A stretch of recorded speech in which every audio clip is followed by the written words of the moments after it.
सकाळी नाश्त्यासाठी मस्त असे टुम्म फुगलेले कुरकुरीत असे साबुदाणा वडे बनवले आणि त्यासोबत आंबट गोड दही बनवले. नमस्कार, मायाज क्लाउड किचनमध्ये आज आपण मस्त असे साबुदाणा वडे कसे बनवायचे हे पाहणार आहोत. व्हिडिओ शेवटपर्यंत पहा. आवडल्यास लाईक करा, शेअर करा, सबस्क्राईब करायला विसरू नका. चला तर आपण सुरू करूया. इथे मी 2 वाटी भिजवलेला साबुदाणा घेतलेला आहे. 1 वाटी मोठे मोठे शेंगदाण्याचे कूट घेतलेले आहे. 1 चमचा काश्मीरी मिरची पावडर घेतलेली आहे. अर्धा चमचा मिरचीचा ठेचा घेतलेला आहे. पाव चमचा जिरा पूड घेतलेली आहे. 5 ते 6 कढीपत्त्याची पाने बारीक चिरून घेतलेली आहेत. अर्धा चमचा जिरे घेतलेले आहेत अखंड आणि पाव वाटी बारीक चिरून कोथिंबीर घेतलेली आहे आणि चवीप्रमाणे मीठ घेतलेले आहे. आता आपण एका परातमध्ये 2 वाटी भिजवलेला साबुदाणा घालून घेऊया. आता यामध्ये आपण 1 चमचा मिरची पावडर, पाव चमचा जिरे, पाव चमचा जिरा पावडर घेतलेले आहे आणि चवीप्रमाणे मीठ हे सर्व आपण आता यामध्ये मिक्स करून घेऊया. 1 वाटी मोठे कुटून घेतलेले शेंगदाण्याचे कूट घालून घेणार आहे. इथे मी मध्यम आकाराचा एक बटाटा किसून पाण्यामध्ये घातला होता. आता आपण यातले पाणी काढून हा बटाटा आपण वरील मिश्रणामध्ये घालून घेऊया. तर इथे बटाट्यातील मी सर्व पाणी काढून घेतलेले आहे. आता आपण हे सर्व व्यवस्थित असे हातानं मिक्स करून घेणार आहे, मळून घेणार आहे. जसे आपण भाकरीचे पीठ मळतो अगदी त्या पद्धतीने व्यवस्थित असं एकजीव करून घेणार आहे. इथं मी कच्चाच बटाटा किसून पाण्यामध्ये घालून तो पिळून घेतलेला आहे. व्यवस्थित असं त्यातील पाणी काढून घेतलेलं आहे. तुम्ही उकडलेला बटाटाही यामध्ये घालू शकता.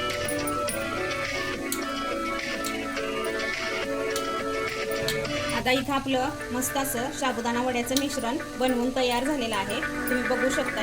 आता आपण याचे छोटे छोटे साबुदाणा वडे बनवायला घेऊया. इथे आपण वड्यासोबत खाण्यासाठी गोड दही बनवणार आहे. त्यासाठी इथे मी 1 वाटी दही घेतलेले आहे. घट्ट 4 ते 5 चमचे साखर घेतलेले आहे. इथं वाटलेली साखर वापरली मी. पाव चमचा जिरे, चवीप्रमाणे सेंधा मिठाचा वापर केलेला आहे इथं आणि थोडीशी बारीक चिरलेली कोथिंबीर घेतलेली आहे. आता एका बाउलमध्ये मी 1 वाटी दही घालून घेणार आहे. इथे गोड दही बनवत असताना ताज्या दह्याचाच वापर करायचा, जास्त आंबट दही वापरायची नाही.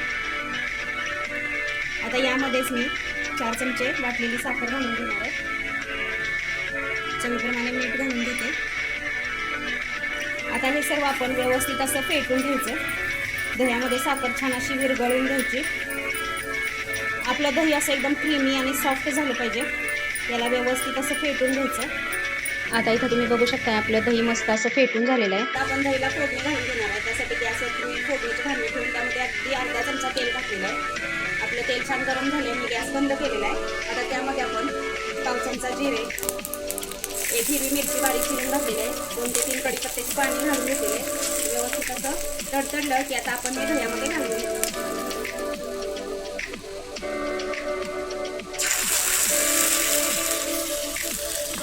आता यामध्येच आपण बारीक चिरून घेतलेली कोथिंबीर घालून घेणार आहे. याला व्यवस्थित असं हलवून घेऊया.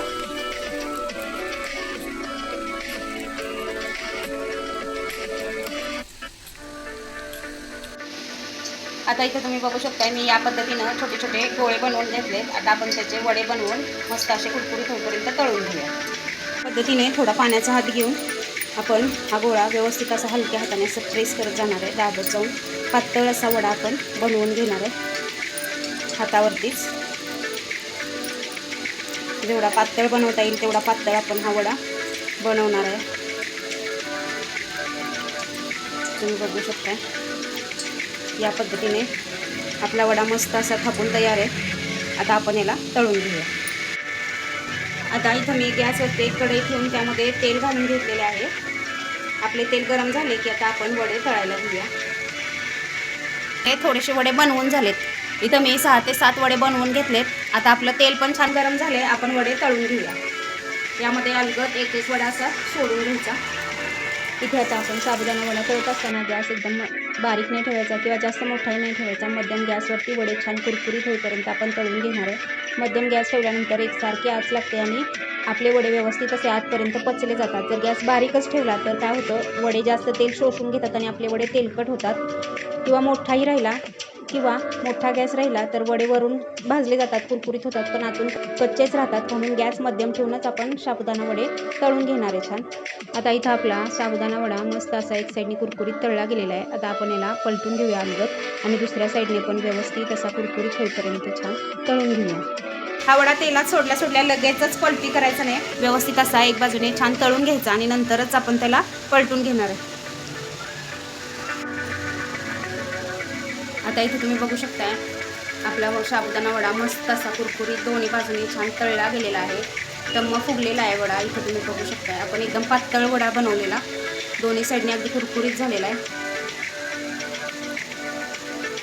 आता आपण साबुदाणा वडा हा एका प्लेटमध्ये काढून घेऊया. याचं तेल व्यवस्थित असं निथळवून घेऊया.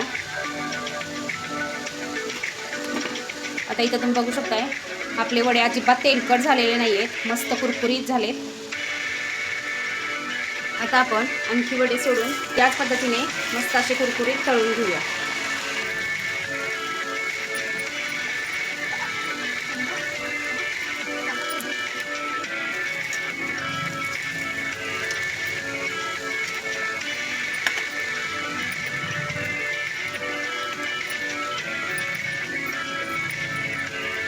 आता इथं आपले आणखी वडे पण तळून झालेत. आता आपण यालाही काढून घेऊया.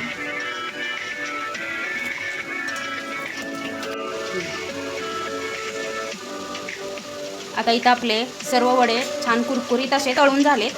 आता आपण एका सर्विंग प्लेटमध्ये ते काढून घेऊया खाण्यासाठी. इथं तुम्ही बघू शकताय किती सुंदर झालेत आपले साबुदाणा वडे, वरून एकदम क्रिस्पी झालेले आहेत. आंबट गोड दह्यासोबत ते एकदम मस्त लागतात, चवीला अप्रतिम लागतात. आपल्या चॅनलला जर सबस्क्राईब केले नसेल तर लगेच सबस्क्राईब करा. नवीन व्हिडिओच्या नोटिफिकेशनसाठी बेल आयकॉनवर क्लिक करायला विसरू नका.